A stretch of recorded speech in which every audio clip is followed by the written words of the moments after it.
Here we go. Pressing the button.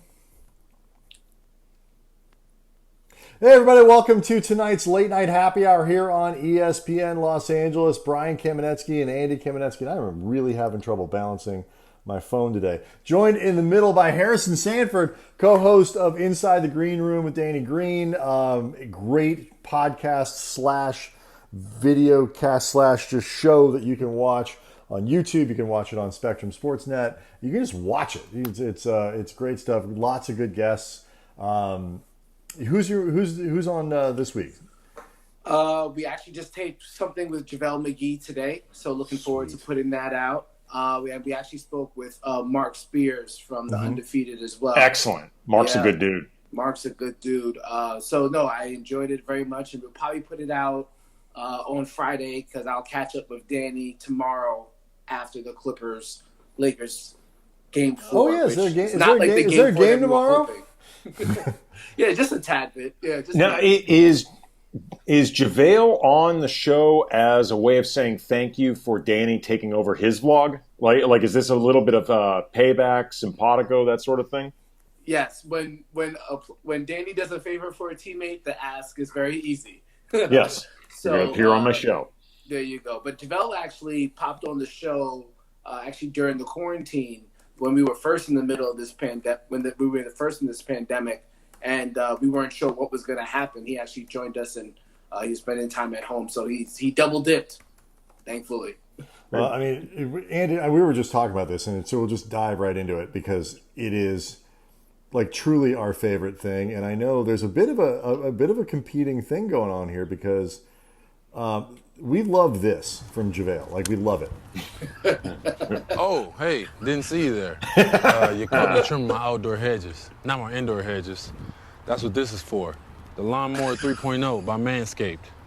It's not only for cleaning your indoor hedges, you also can trim anything else, but that's your business. Go ahead and check out manscaped.com or swipe up on my story to see more. Back to what I was doing. It's just awesome. Like, and I'll pull up the picture while you guys talk. Oh, didn't see you guys there. Hey, didn't see you there. These people who snuck into my backyard. It's the room. Oh, hi, Mark. It's so great, and it's also so JaVale. Like, it is so perfectly JaVale McGee. Like, not even trying to be convincing of what's going on, totally in on the joke, but delivers it perfectly. It's like Brian said, neither one of us can get enough of it. Now, I am not video capable yet of being able. I don't even take the bottom third off so people can get the full view of what's happening here. Like, I'm not fully video capable, so I couldn't upload Danny's competing Manscaped commercial where he talks about shaving your balls, and those are the balls that he's holding. Danny really leans into it. Some guys kind of tap dance around it. Some guys are not quite willing to go there. Danny went there, which I think is just awesome with his Manscaped commercial.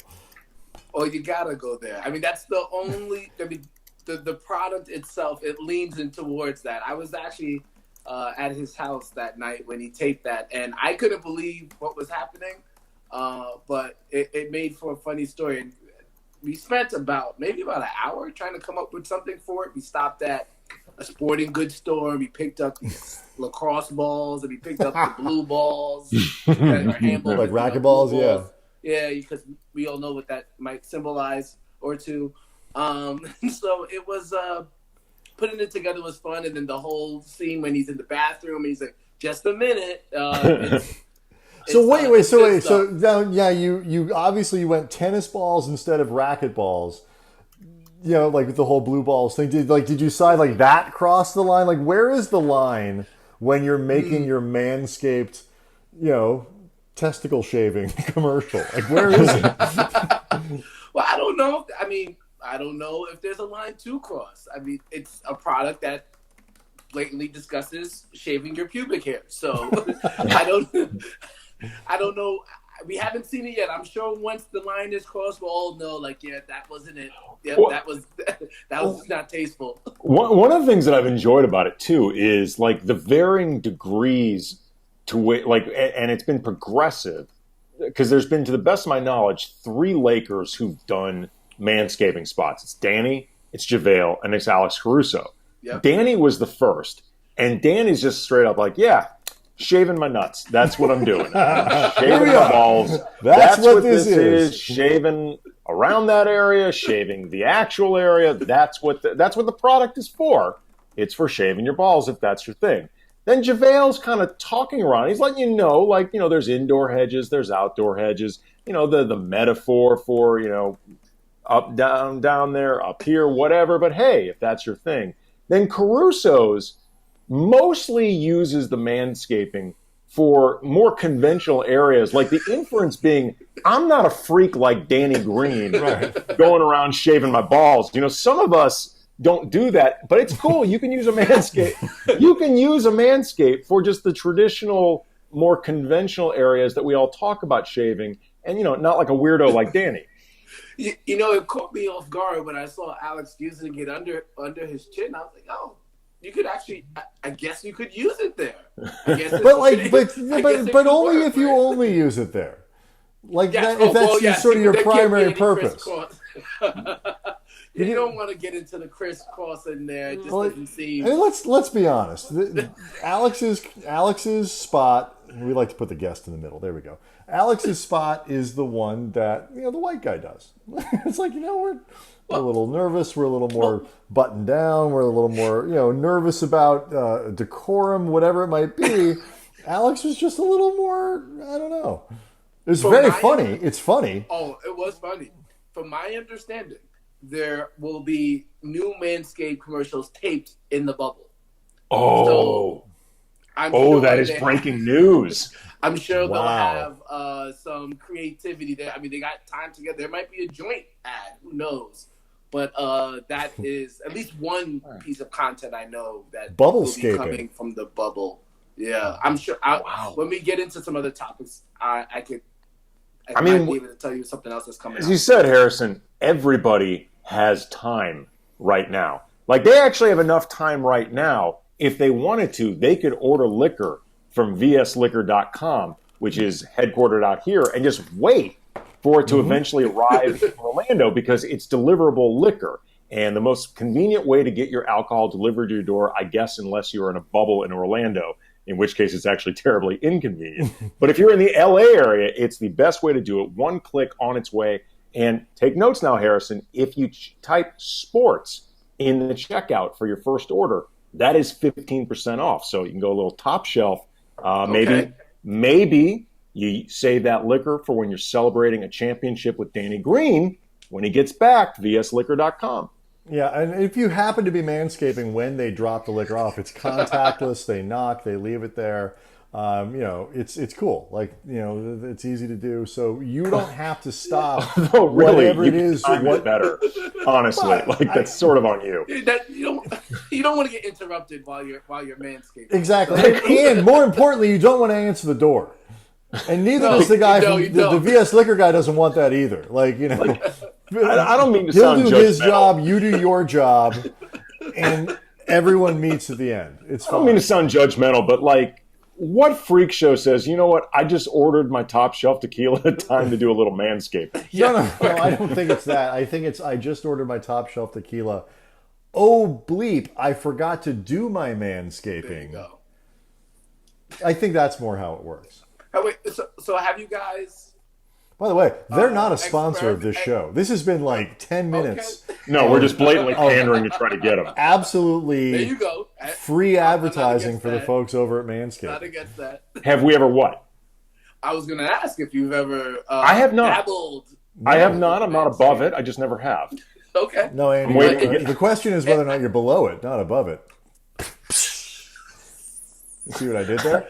I'm holding out to get paid to do it, Harrison. I feel like if I do this a little longer, we play JaVale's ads a little longer, eventually they will pay me to manscape. I have a theory. I'm with you. I that there are certain things in here, I am never, I don't think, going to do coke. And I don't judge people if you try to experiment this and that, because there's a certain point in your life where you can do those things. It's I'm in my 20s. I'm going to Vegas with the boys. I'm going to give that a try. I don't recommend it. I'm not saying you should, but people do that. I'm in my 40s. I've never done cocaine. I'm not going to do it Then now. your window just passed. Right. It sucks. I mean, maybe it sucks. Maybe it's an experience that I'll never have, but my cocaine window has closed. I can't open it. And it's one of those things that I'm not going to be able to do. I'm married. I have 3 children. I don't know if I'm going to be doing a lot of manscaping at this point. Again, maybe it's an experience, but it's possible my manscaping window is closed. Only time will tell. Only time will tell. It's true. You're right. There's no way to know. If you just so happen to end up with some product, I would say you might as well see what it does for you. If you end up with product, it's a quarantine. It's a quarantine. It might end up the thing that saves the relationship. You never know. Like it might. Hey, I wasn't going to be the one. Things are solid. I'm not right now. We're doing fine. But long quarantine, man. It is. And people living with me this long can't be easy for anyone. So I wanted to, one of the things, and I actually asked Danny a question about this. We've talked to JaVale about it.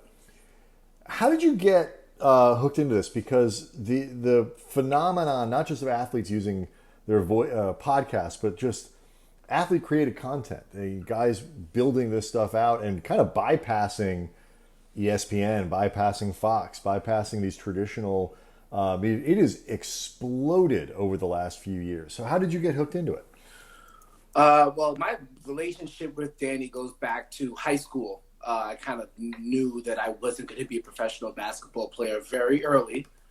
So I started traveling around Long Island, where we're both from, in New York City, writing articles about high school players in Long Island, Queens, Brooklyn, and all the places around the New York City metro area. And Danny, obviously being one of the better players, we gained a friendship from there. Then I knew he wanted to get into broadcasting. I had some broadcasting experience in a couple different markets in America. I mean, I've been in Ohio and I've been in Georgia and stopped in Houston. So when I had the opportunity with some more time on my shoulders, I just approached him and asked him if he wanted to do it. But that's actually something I've been doing. True, like basketball heads would know about five-star basketball camp. And so when I was working with 5-Star, they had evolved into a high school basketball coverage website. So at that time, I was doing video blogs with some of the top high school players in the country at the time. I don't know if you guys remember Isaiah Austin, who ended up at Baylor. I know the name, syndrome. Yeah. Yep. Him, Nate Britt, who also went to North Carolina as well.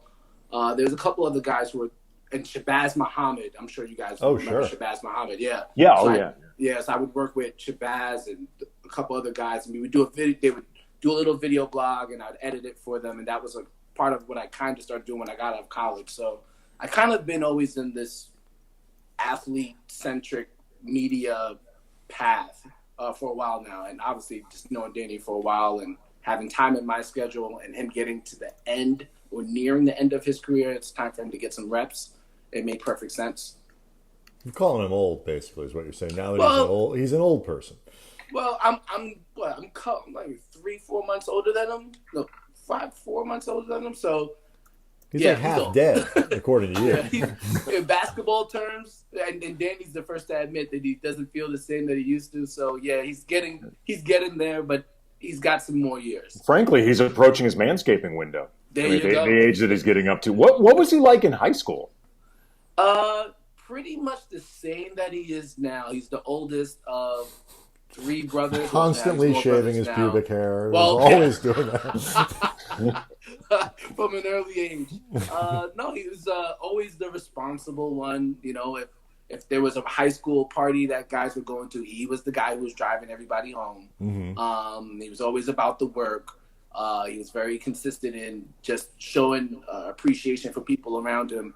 I was always surprised that when I first started to get to know him, that he would actually acknowledge me. And I think you guys and us being in the media, you guys can tell that he always appreciates everybody and tries to give them his time when he can. And so he's always been that way, and it still shocks me to this day because I know he's not a superstar, but he's made a career and he's made a name But for see, himself and playing basketball. that's one of the things that I think is really interesting about this trend is, you look at some of the really prominent podcasts. We got the retired guys with like the knuckleheads at Players Tribune, and JJ Redick, who's had a great career, but he's not a Hall of Famer. And Danny's got a podcast, and JaVale is like blowing up. Matt Barnes content. is among the most prominent members of the NBA media right now. Mm-hmm. He was a journeyman. Like, he was a straight up he played for every California NBA team once, and all but the Lakers twice. He moved everywhere. And, Matt Barnes has become as prominent as anybody. Yeah, and so like it's not just like LeBron. Like, I get why LeBron has he has a platform and can do whatever. It's that it's everyone. It's like everybody who's got it, and somebody like Danny who's really thoughtful and has got a great sense of humor, pretty dry and all that. I mean, then like JaVale, who's just a completely unique player. And you go down the line, like there's an audience for guys to really learn about these people as people that Flat was not there when 10, 15, 20 years ago. Danny broke into the league. Yeah. Mm-hmm.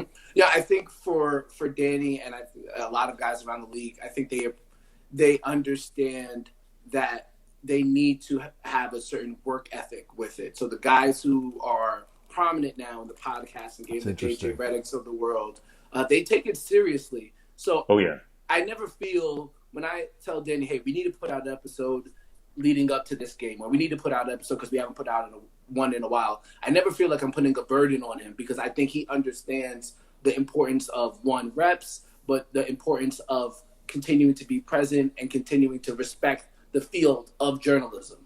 And where I feel as sometimes when you're a really, really good player, you just feel like you could say anything and it doesn't matter. It's going to cause wavelengths. But a guy like Danny, maybe a guy like JJ Redick, maybe not so much as CJ McCollum. He's probably in a different caliber of player, but I think those guys take a more serious approach to journalism. Well, CJ takes it really seriously. Yeah, he really does. And because I've been approached by some other guys who said, hey, I see what you're doing with Danny. Can you help me? And I'm like, sure, I'll help you.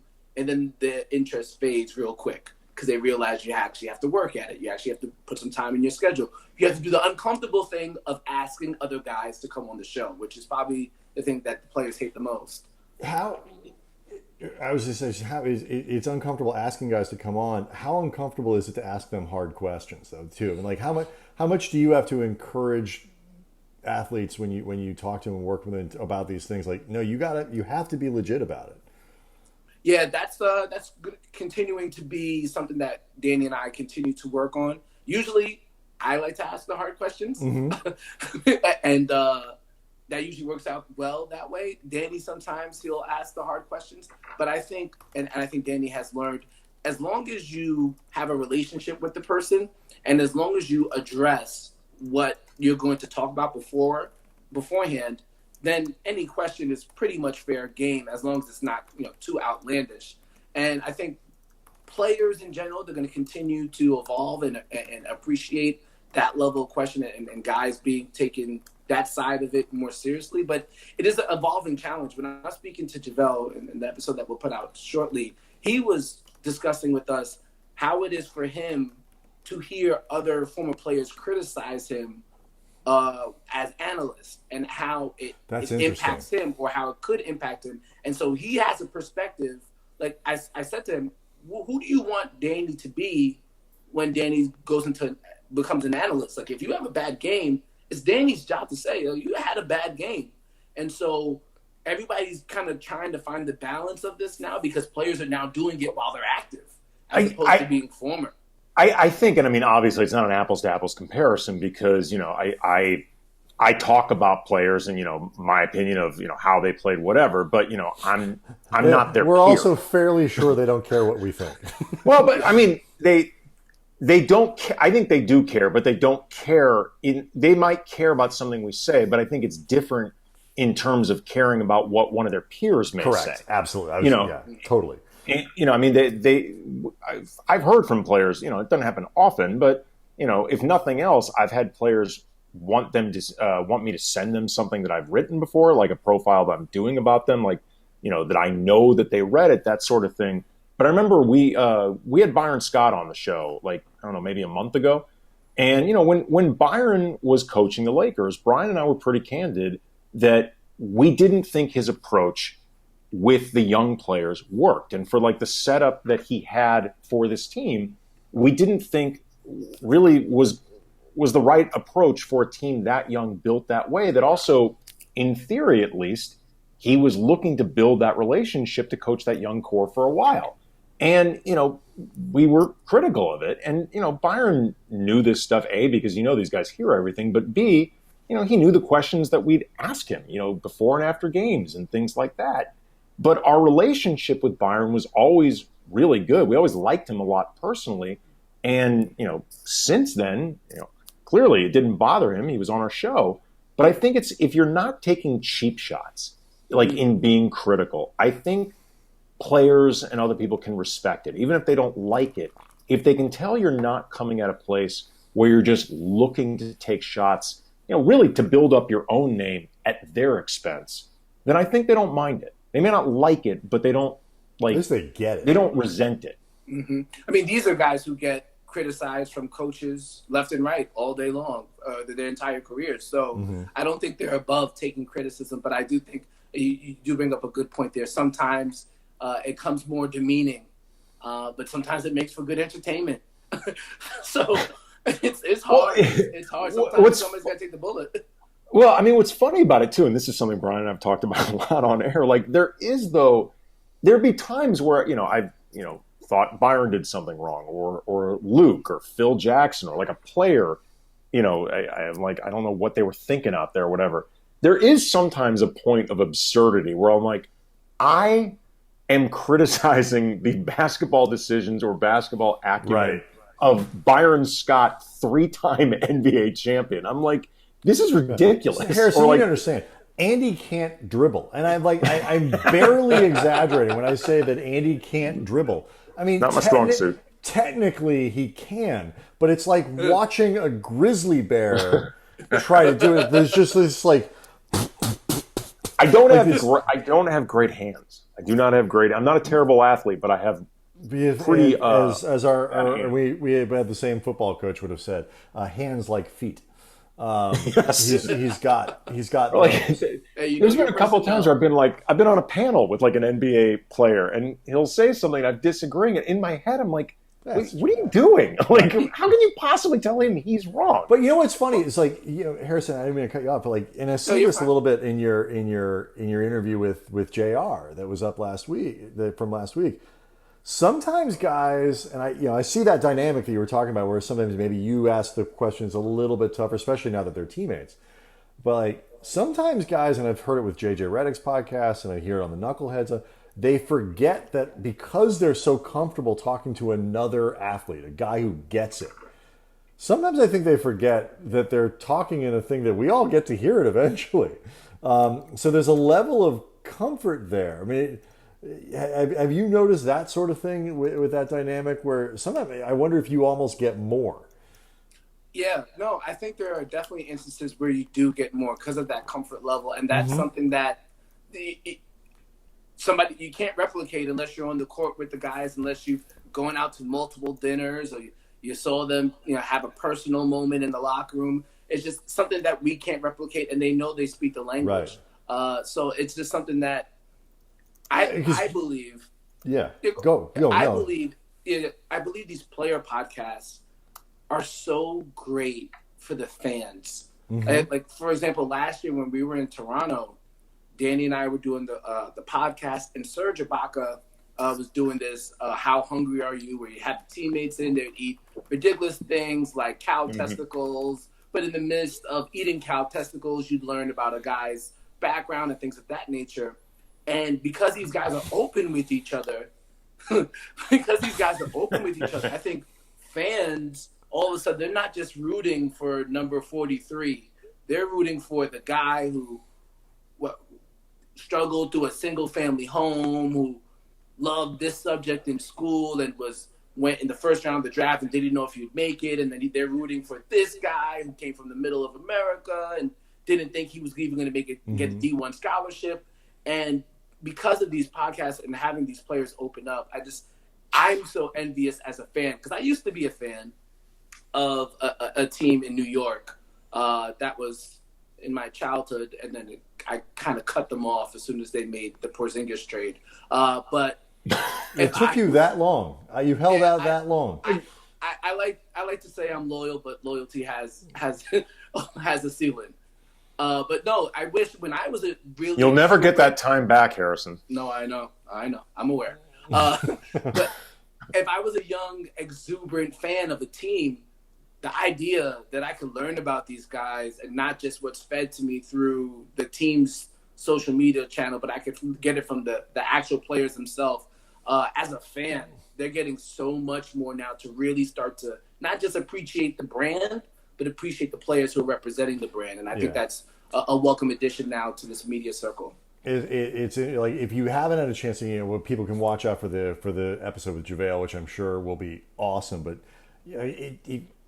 JR's episode he's really candid, and so if you're a guy who likes JR, I think you'll come out with it. If you're somebody who has isn't a big fan or whatever, you might find some stuff in there that that's why I don't like it. But I do think what you're saying though, like you learn about the guy, like you get a perspective of where he comes from. So if you choose to still not like him as a player, and you really shouldn't dislike these guys as human beings. I mean, none of us know. I mean, come on, but at least you're coming from a more educated place. You mentioned that you used to be in Ohio. Really quick, before you go to Mm-hmm. Ohio, that maybe the most interesting detail in the interview with JR. I mean, two things. First of all, that you asked him about him and Dion Waiters, and they both are Clutch clients, and like if there had been any type of not animosity, but they were both trying out for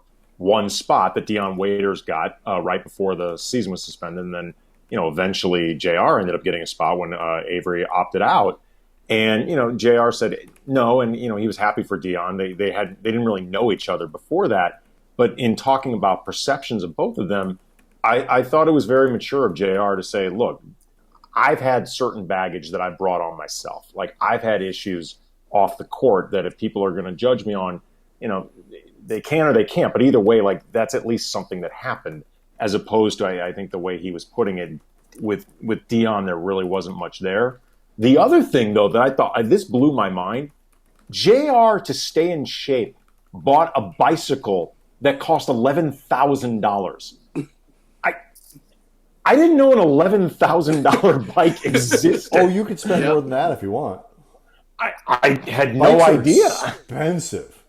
I mean, 11 grand. You can buy a cheap used car for $11,000. I don't know what exactly an $11,000 bike gets you versus like a $1,000 bike. You must have plush seats. Well, I don't know. Lots of gears. I bet you get lots of gears. Many gears. Like 20, 25, 30. How many you want for 11 grand? Yeah, right.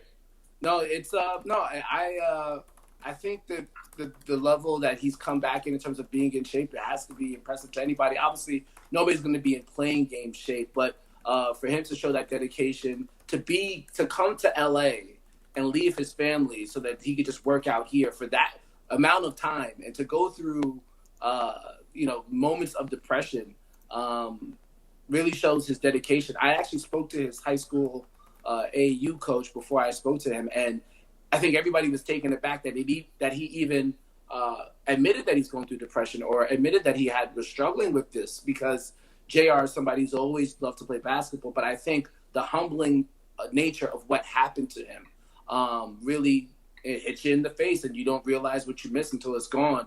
And now he has an opportunity to play with LeBron again for the world's greatest basketball brand in a historic season with a legitimate chance to win a title. And thankfully he's ready for it. I mean, great for him that he was prepared for this moment, because let's say he wasn't, that's it. Nobody knows that Avery Bradley's not going to come. Same thing with Dwight. That's what I think was interesting about Dwight this year, is like this was last chance saloon. Like if it doesn't work here, he is not going to be picked up again I mean, around the let's league. be honest. If DeMarcus Cousins doesn't get hurt, I'm not 100% sure Dwight's in the league. I don't know if another team was going to give him a chance the way the Lakers did, and he wasn't their first option. And to Dwight's credit, though, he's made the most of that opportunity. Yeah, I think that has to bode well for them in this bubble because Dwight has already talked about wanting to stay in Atlanta because of all the things that he has to go through in terms of social justice issues with his family in Atlanta, and so for him to go into this bubble after being out of the league, after overcoming all of these demons that he's had with the fan base from his previous stint here. It's pretty impressive for him to be locked in and loaded and being in the shape that he's in, coming off of all of these years where he's been misconstrued or maybe taken the right way with how his locker room antics, how some people see it to have been in his previous spots. All right. Now, I was about ready to change the subject, but now because I'm really, really proud of myself for how quickly I can do this now, I want to play a game with everyone. I want to play a game of how expensive is this bicycle? All right. So I'm going to show you a picture of a bicycle, and I want you to tell me how expensive is this bicycle. Ooh, some shiny handles. That's the road bike, right? Because of the handles. It's a road bike, correct? It's a road bike. So we're looking It's a road bike by a company called Aurumania. I'm gonna go with $650. $650? Yeah, $650. One question. Yes. What is a road bike? A bike you ride on the road. Like, okay, so the tires are a bit thinner, yes, my understanding. So you could be on pavement a bit easier. And then the one thing that you could notice about it right away from the pictures, I think, is the handles. The way the handles are curled under. Like and it's kind of bent down, so like you're meant to ride this thing fast. So you could hunch over. Okay, I'm very impressed by the handlebars. They look expensive in and of itself to me. Impressed by the handlebars. I'm gonna say $1,300. This bike is $114,000. It's $114,000. It is gold. It is plated with 24-karat gold. Wow. 600 individual crystals by Swarovski. It also has a Brooks brand leather saddle and handlebar grips made from brown leather. And so J.R. Smith only spending $11,000 actually seems quite restrained. Next bicycle. You know what? Buy that bike? Or is that in your driveway like it's like a fancy car? Here's the thing, yours. honestly, do whatever you want with it. It's my fault that I got that one so wrong because my initial reaction was, "Oh my God, that looks really expensive." But then Harrison went $650 after being right. But it's you were able to properly identify that as a road bike. So I'm like, well, he must know what he's talking about, right? All right, how much is this bicycle? I messed up the price. The pricing. This is a Trek Yoshimoto Nara. A Trek Yoshimoto Nara. How much is this bicycle? I'm going to go with $15,000. Just because I know we're talking big numbers now. That's. Yeah, I mean those tires look fake. They don't look It was stable. a model previously ridden by Lance Armstrong. Okay. Hence the Livestrong. Fiber. Yeah. I'm going to say that bike is $97,000. This bike is $200,000. Unbelievable. Those tires don't even look functional. Finally, as we wrap up everybody's favorite game show, how much is that bicycle? How much is this bicycle? Okay, so you got to have one cheap one in this thing, right? What's going on here with this bike? I'll tell you. Hold on, before you should know. This is a Trek Butterfly Madone or Madone. I apologize if I actually know the answer to this because I think I know where you're getting this from. Yeah, but Harrison, go first because I want to know your answer. At this point, I'm going to just go $100,000. At this point, all right. Okay, Andy? That's a $500,000 bike. This is a $500,000 bicycle. What? Designed by our artist Damien Hirst and bought at an auction. it apparently uses real butterfly wings, which is awful. The bike utilized real natural wings from butterflies. That's terrible. What? You didn't buy that bike, Wow. Peter. That's horrible, right? No, but anyway, that's a $500,000 bicycle. So Andy's like shocked that J.R. Smith spent $11,000 on his bicycle is like totally misplaced. Well, I actually found the article that clearly that it's Yes, I believe I was working very. You have to admit, that was pretty good. Yes, it was. It was for working quickly. Yeah, I'm gonna put this article in the Periscope right now, but it's coastinbikes.com / most expensive bicycles. Yes. There's some crazy bikes in this thing. Yeah. But anyway, that was I don't know about that you was guys, but I'm very comfortable with it. That was I'm very that was a comfortable great with show. $300 bike. 300. Yeah, Look I'm at very you! comfortable. Look at you, first world big spender. David Velassin in the Periscope asked, "Who made that bike, Buffalo Bill?" I bought my bike from the guy at the end of the block. It has like this store that's just filled with bikes that you probably don't want to ask really in detail, like where they come from. $75. It's from like 1996. Rock solid. There you go. That's how you gotta do it, man. Monty_10. I've always wanted to get a reverse mortgage to buy one of those bikes. But yeah, so again, J.R. Smith only $11,000. That actually is quite modest when you think about it. You know who actually might buy one of those bikes is LeBron. LeBron loves to ride that bike. Remember, he used to ride back and forth from wherever he lived in Cleveland to the Q. You can use some of that manscaping money for Well, that. I think there was a viral clip right before.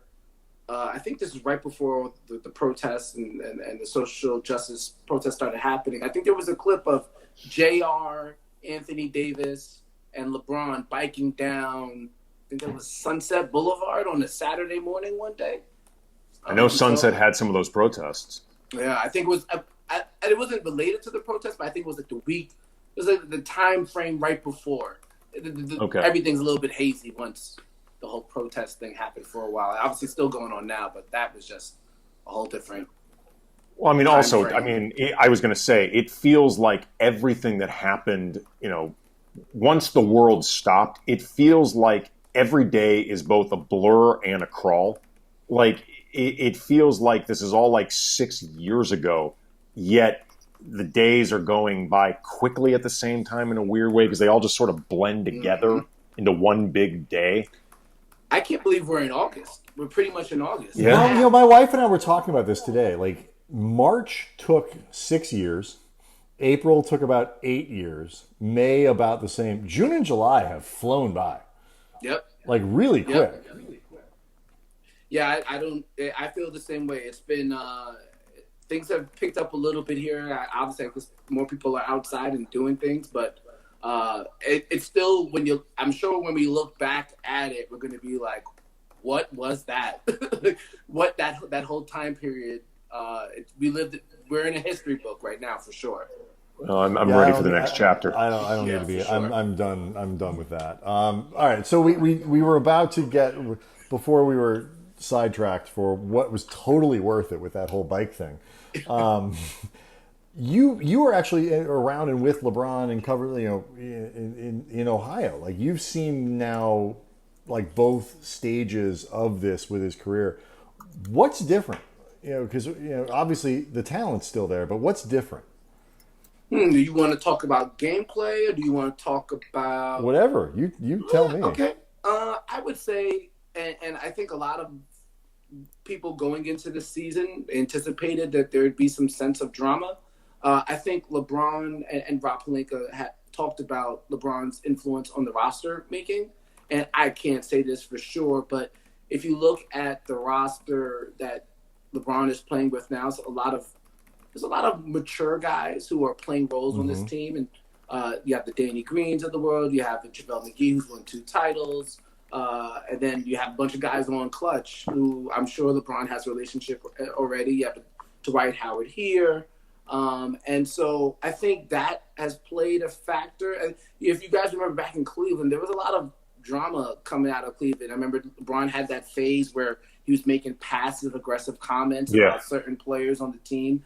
And it felt unsettling, even though they were going to the finals all the time for 4 straight years. I think the fact that the team here consistently boasts about chemistry, which is something that I don't think I've ever really heard a team be so boisterous about. And you say it in passing, but almost every interview, from LeBron down to the last man on the bench, they always talk about the chemistry, and I think that's and it's not BS. Credit That's to the LeBron. thing. It's not BS. No, it's actually true.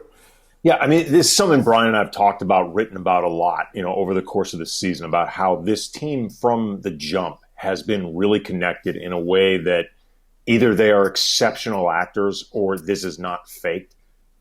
And this is something that, is palpable from our perspective, but from someone who knows Danny well, and, I'm sure hears a lot about this team, why do you think this has happened? Like, what do you think has brought on this type of chemistry? I think the trip that they took to Vegas before the year started, I think the China experience, and I think LeBron is playing a big role in gathering guys. I think LeBron probably treasures being with this team. If you remember how he left Cleveland that last year, remember Kyrie left. Kyrie wanted out. And so I think LeBron appreciates the ability to be with a team, a competitive team that could win him a title, but that also guys around his same age.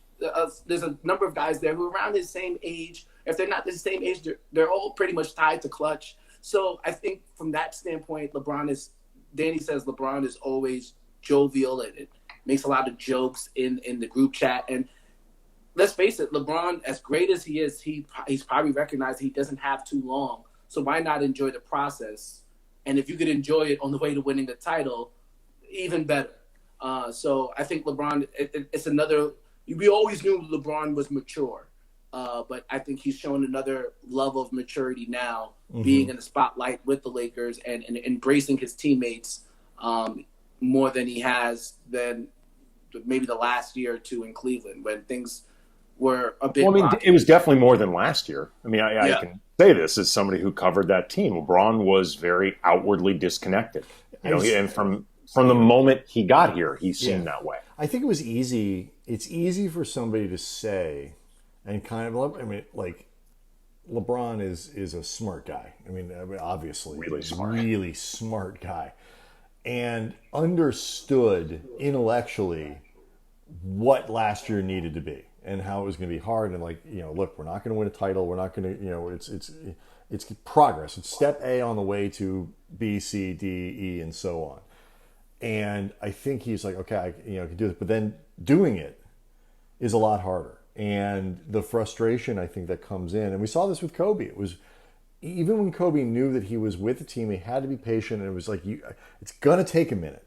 When you're that competitive, when you're a guy who goes to the finals every flipping year for like a decade almost, saying it and then adjusting to the reality of it are different. And you could see the joy was starting to kind of be there around Christmas, even if still in the back of everybody's mind, it was like, okay, maybe not finals, but you know what? This is a fun team. We could do some stuff. And then obviously the injury and it all goes down from there. And it's hard. Like, people underestimate how hard it is to be that competitive and that driven.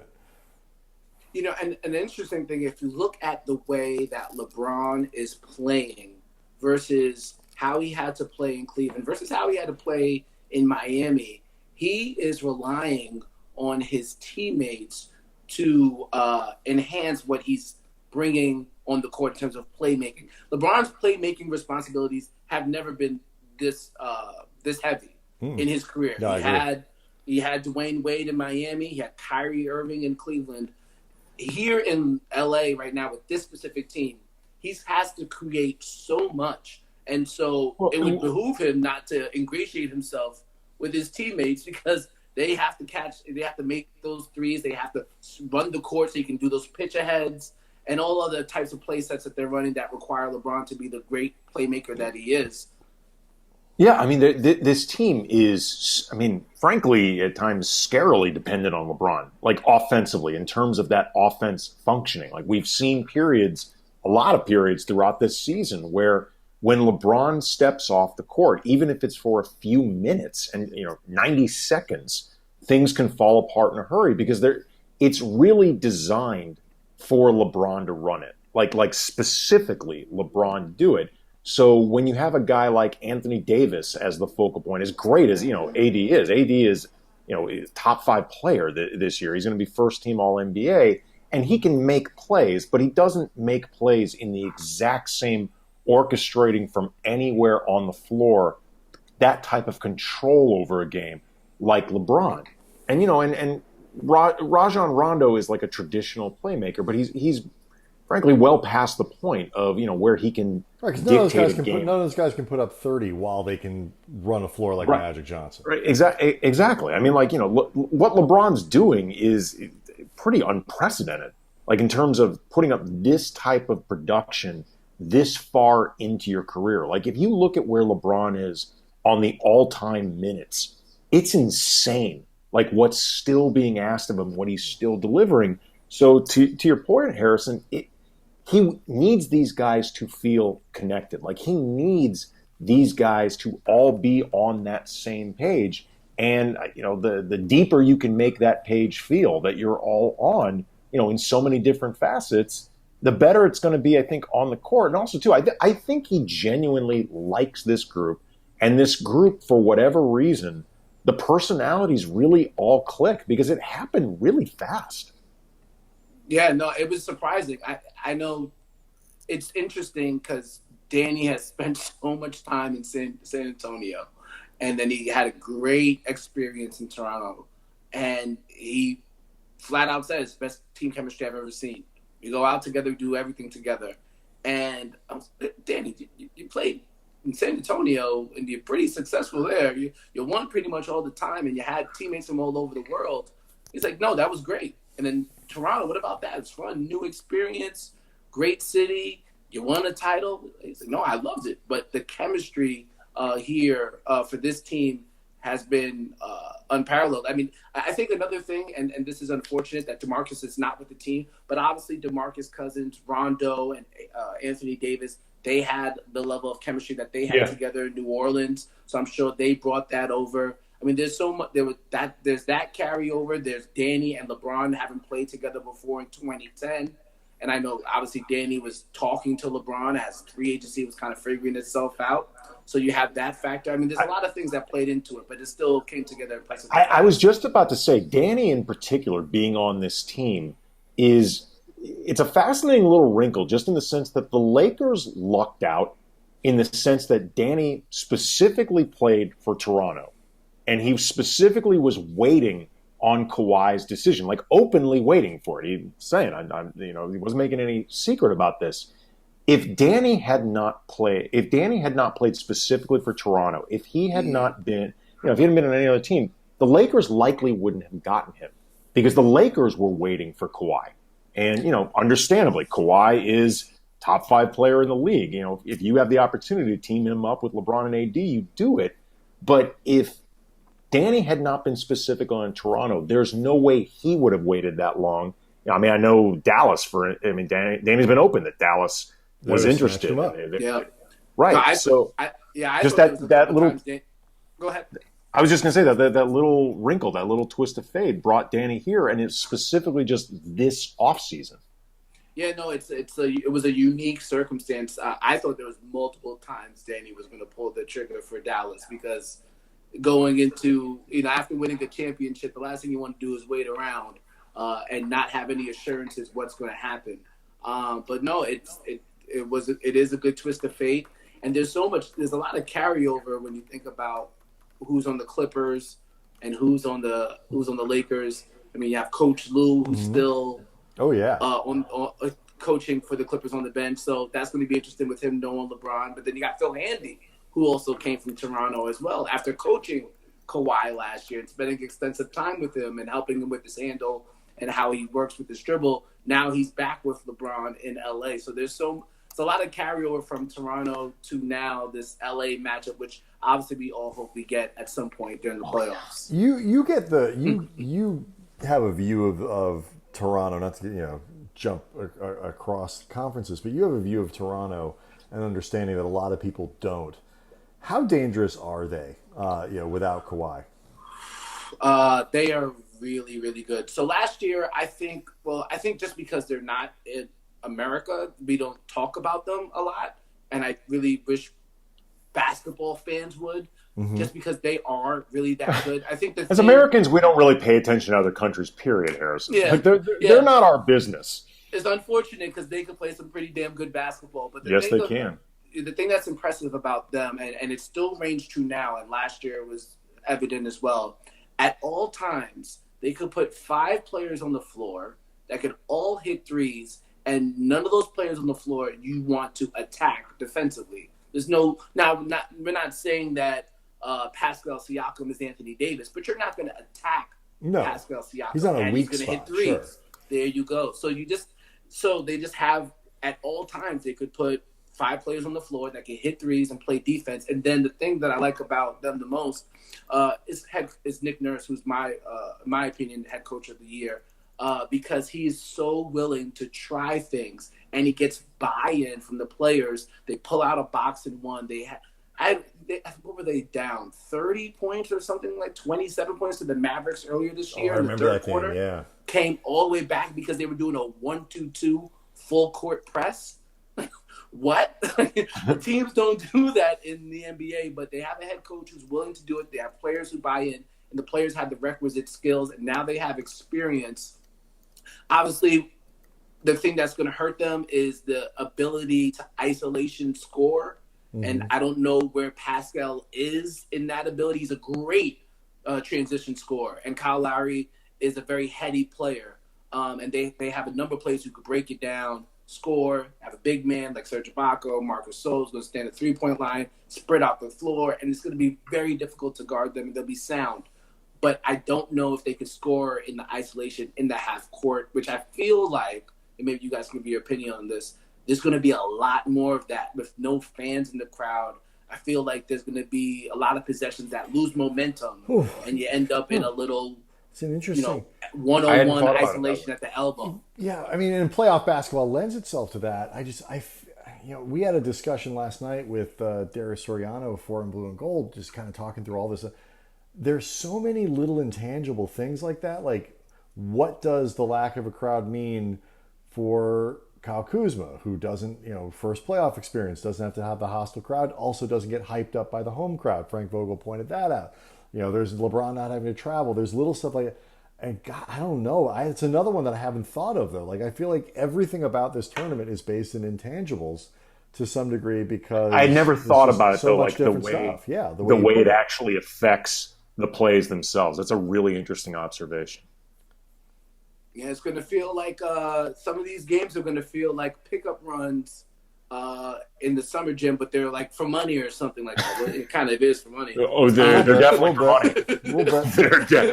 We wouldn't be doing this if it wasn't for money, man. There you go. Yeah. You know what I love about the Raptors, though, is like, they won a championship for they're the Toronto Raptors. They won a championship. Like, that wins you goodwill for a long time.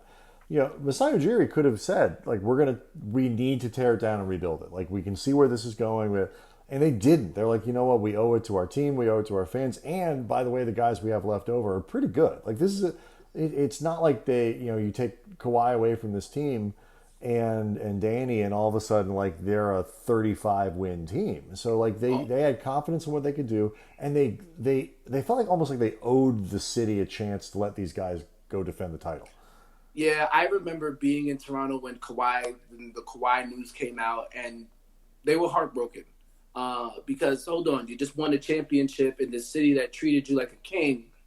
If you come back next year, we're probably title favorites again. That was their mindset. Mm-hmm. And he turned it down to play for the Clippers, not the Lakers, the Clippers, which is, kind of took everybody by surprise. But I think it was imperative upon Masai Ujiri and Bobby Webster to make sure they remain competitive, not just to the fan base for this year, but he has a relationship with Giannis Antetokounmpo, and put Giannis with OG Anunoby and Pascal Siakam. That is the scariest front court. Have fun scoring on that. Exactly, and and with Toronto being the type of city that it is, diverse and being a melting pot, and Giannis being from Greece, and having connections to the Giants of Africa that Masai Ujiri is very heavily involved in. He has a legitimate chance to get Giannis in Toronto. Like, I would not deny his ability, and I think Bobby Webster and Masai Ujiri, I know Rob Pelinka's down there, but there are not a lot of general managers and front office personnel down in the bubble. The Raptors made sure that they're down there, and I'm sure that's going to help. I'm sure they thought about all the impact that can have. If the Bucks they don't have needed a guy Rob Pelinka to rebound. Yeah, that's right. They all do. Like we saw, Morey was doing that. Like all these, like nobody's got any staff. But like if the Bucks didn't bring one dude of the 37 down just to follow Giannis around, they were doing it wrong. It's Tamperville down there, man. For sure. If I were the Bucks, I would be very cautious about what happens. I mean, it doesn't seem like Giannis is that type of guy, but I don't think there's some offers out there that is going to be very hard to turn down if things don't go right. A lot of pressure's on Chris Middleton, point blank period. Mm-hmm. Yeah. A lot of pressure's on Chris Middleton and a lot of pressure's on Eric Bledsoe because he faded away heavy in that series. And Chris Middleton, he did not perform. He was not the second or third. He was not the third or fourth best player in that series, and he needed to be. And that's part of the reason why they lost. Can we all agree that if there was like a 5'2" Antetokounmpo brother who was like a cello player, he'd still be signed by an NBA team? Like somebody would have him on their roster. Yes, makes sense. Yeah. Yes. Like Stan Antetokounmpo. Or they sign him if nothing else. Like they decide, this is the year that we want an in-arena cellist. Right. Like, most arenas, they're playing the hip hop, they're playing what's contemporary, what a lot of the players like. We're going to go in a different direction. We're going cello, in these big moments, where it's tight or, you just had the fast break for the ages. We're going to bust out a little cello. And it just happens that's what the people want. That's what the kids want these days. And it just happens to be the fourth Antetokounmpo. Like there aren't any others that the Lakers could go sign, right? Like just for good measure. I think there's a high schooler. I could be wrong, but I think there's one in high school. Get him. If you don't mind, I do want to jump in though.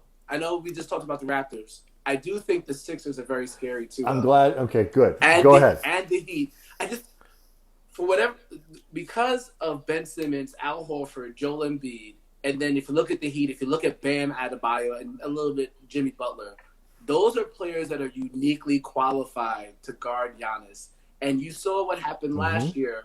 Once Kawhi was put on Giannis, the Bucks didn't have another way to operate their offense. And Mike Budenholzer's criticism has been that he kind of sticks to what he wants to do, and there isn't really too much variation. Well, it works so well, but these teams, I'm sorry, Joel Embiid, Ben Simmons, and Al Horford, I would trust them to guard Giannis. Oh yeah, if they get it, especially if that Simmons at the 4 thing like clicks a little bit. Like everybody's been waiting for, like that. That's a tough team to beat. If Embiid's locked in and Simmons can actually hit a shot, all that kind of stuff. I mean, Giannis is not bullying them. He's not. No. He's going to have to hit some mid-range. He's going to have to hit some threes, and until he does it, you can't say that's going to happen.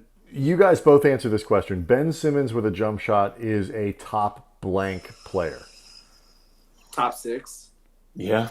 I mean, he's in that range. I mean, because at that point, there's not much you can really attack with him.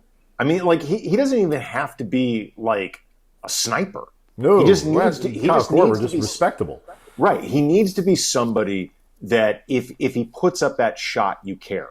Because, like, once you reach a certain stature in your career and people know you'll take that shot, they'll always guard you. Like, Kobe over the course of his career, he'd go on crazy rolls from behind the arc. He was at one point I think, try holder of the most threes in a game with 12. And I think it was like him, Steph, and someone random, like someone really, really random. But, Kobe, for the percentages, was never a great three-point shooter, but you're never going to leave Kobe open. Like, you can't Just out of habit. do it. Right. And you know that he'll take that shot. And, like, most great, truth be told, like Joel Embiid, you want him taking that shot. Like, I think the Sixers are worse off for when he hangs out at the arc, but you're still going to pay attention to him there. Mm-hmm. I mean, because he's Joel Embiid. So if Simmons will just take that shot, if he'll put it up with some reliability, I don't know what you go at him for. Yeah, that would be a very scary proposition if Ben Simmons shoots the ball, because he's already he's so quick in the fast elite playmaker, elite defender. He's a great defender. And he's strong. I think he would be he would have to be an MVP candidate, top 6 player. And you're right. People don't talk enough about Miami. Like, I don't think they'll get out, but like, I sure as hell wouldn't want to play them. I mean, they remind me of sort of like the Eastern Conference version of OKC. Like, I don't think anybody in the West really wants to play OKC. That doesn't sound fun. Yeah, Bam Adebayo he's a great physical specimen. And he looks like somebody who can guard Giannis, another person that could force Giannis to potentially resort to jumpers. And Speaking if he of has great physical specimens, look at that. By the way, I was correct. There is an Alexis Antetokounmpo, and he currently plays in Spain. Get him. So there you have it. He was born in 2001, so he is 18 years old. Oh, gotcha. That's old enough. Gotcha. Yes, Close he'll be enough. turning 19 in August. All right, go sign that one. I don't care if he can dribble. You know what's surprising? When I was in Ohio, I used to cover Kostas Antetokounmpo because he played at Dayton. Yes. And I was like, is this really Giannis's younger brother at Dayton? He couldn't finesse this into Kentucky. How did this end up in Dayton? Shout out to UD Arena in Dayton. This is a great college basketball city, but Go Flyers. I was still surprised that he ended up there. Yeah, for sure. All right. Well, it is. Hold on. Really quick before we go, and this is the most inside basketball question we can possibly ask, but you may be uniquely qualified to answer it. Okay. Danny, like we said a few times about the show, we like him a lot. He's a really smart, interesting guy to interview. He's really great with media. He's accommodating. He gives thoughtful answers. He also is very easy. Thank you, Andy. I forgot about that. He's very easy to understand. Like, he doesn't mumble. He doesn't do anything like that. For some reason, that guy is the biggest mother bleeper to transcribe. He is impossible to transcribe. Like, all of us who cover the team, like we all have shared Word documents for all these different players that we keep running throughout the whole season, and we trade off transcriptions. And we all the work locker on room. it together. I'll do 5 minutes of AD so that everybody can get it done and whatever. Right. We all like Rochambeau to not do Danny. Like, it's always like, all right, man, no. He is short straw. No. You haven't done Danny Green at least a week. This is your turn. From your time as somebody who's around him all the time, why do you think he'd be so hard to train? Nobody can figure it out. Impossible. Wow. I wish I had an answer. Okay. What is so difficult to? Is it just he's not enunciating properly? When he's talking, I understand him perfectly clearly. It might be that he's a little bit stream of consciousness, so like the sentences don't totally end. But Jared Dudley's almost like the Micro Machines guy sometimes. Like, he packs more sentences and different things. Yeah, he's a like 30-second. I mean, like, there is no punctuation to a Jared Dudley sentence, and he's easier than Danny. There's something with Dan, like maybe it's his cadence. I don't know. Yes, maybe I can see it being the cadence. I can see it being the cadence a little bit, but that's interesting. Okay, I didn't know I want you to do I'm this. not in the transcribing business.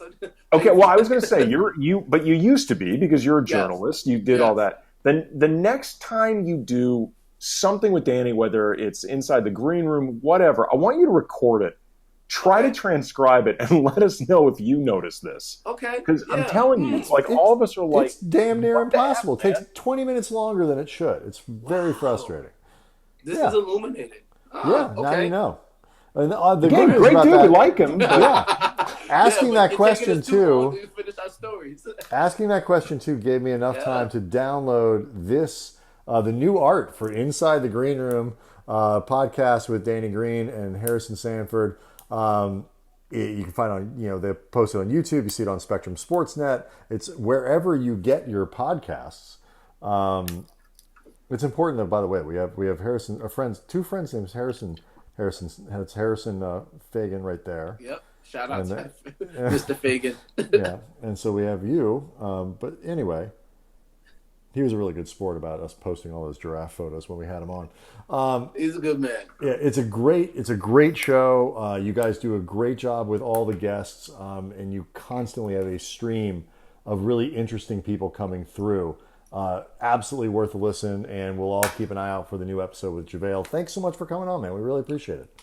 Not a problem. Thank you for having me, and I hope Lakers fans can enjoy all of the opportunities that their players are giving them to get to know them better, whether it's the vlog that JaVale does, whether it's the podcast that Danny and I do, and there is a new podcast on the way from another Laker, and that should be coming soon as well. Oh, intrigue. I like that. All right, man. Thank you very much, man. We appreciate the time. This was fun, man. Thank you. All right, tomorrow night we'll be covering Lakers basketball. We're going to have Bill Orem on and maybe a couple other people. We're just going to parade people through. Basketball's back tomorrow officially. Excited about that. VSLiquor.com. See everybody tomorrow.